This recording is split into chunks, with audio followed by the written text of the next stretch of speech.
Halo guys, pada kesempatan ini kita akan membahas tanaman liar yang bernama ketul atau dalam bahasa Latin sering disebut dengan Silbenculosca. Tanaman ketul ini merupakan sejenis tumbuhan anggota suku Asteraceae. Sering ditemukan liar sebagai gulma di tepi jalan, di kebun-kebun pekarangan, di perkebunan, dan pada lahan-lahan yang terlantar. Nama lainnya sering disebut dengan nama ajaran atau harega dalam bahasa Sunda, dan dalam bahasa Jawa sering disebut dengan ketul, petul, ketulan, ketul kebo, ketul sapi, jaringan, caringan. Dan dalam bahasa Cina sering disebut dengan lanci tua, lancing tua, cing, lancingan, serta dalam bahasa Inggris sering disebut dengan Spanish needle, blackjack, dan bigger dick. Tanaman ini kerap bercabang-cabang dan tingginya hingga 1 meter. Bunga dalam bentuk berbonggol-bonggol ya, yang berkumpul terminal atau pada ketiak daun.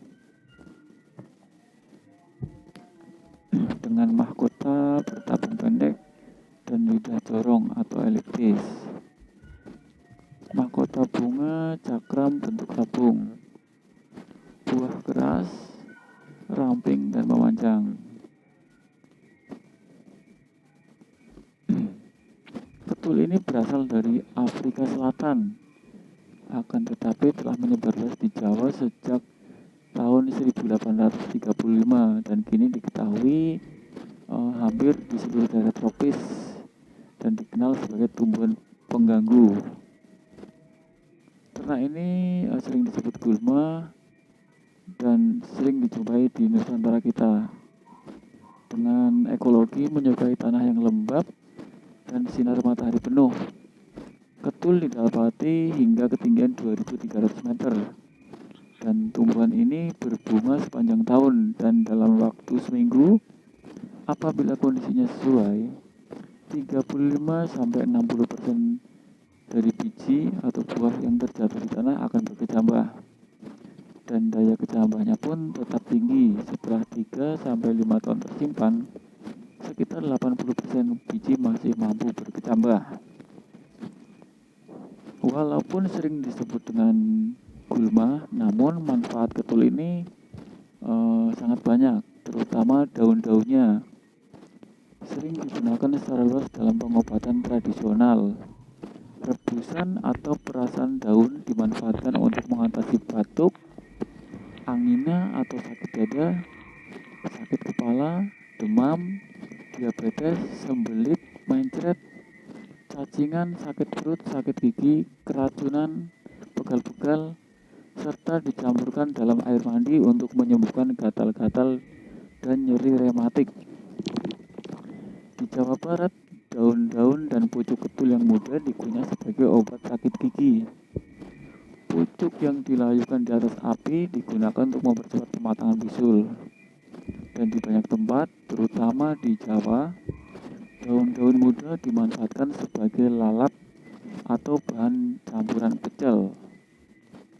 Di Tiongkok, kebetulan juga merupakan herbal obat ya, yang sering disebut dengan Xian Feng Chao.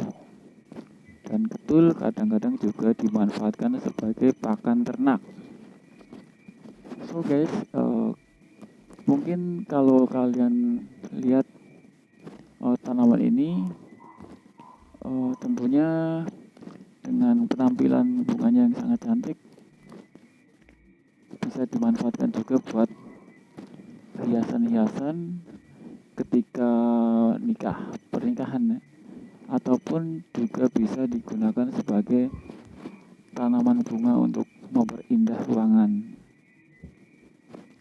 So, manfaatkan apa yang ada di sekitar kita dan jadikanlah apa yang di sekitar kita sebagai suatu potensi untuk sesuatu yang bermanfaat buat kita. Jangan sampai Ketika tanaman sudah punah, kita baru menyesal kemudian. Oke guys, selanjutnya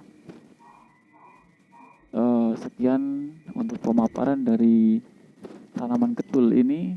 Semoga informasi ini bisa bermanfaat buat kita semua. Dan sampai jumpa lagi di konten-konten selanjutnya terkait dengan hal-hal yang baru dan yang tentunya ada di sekitar kita. Oke guys.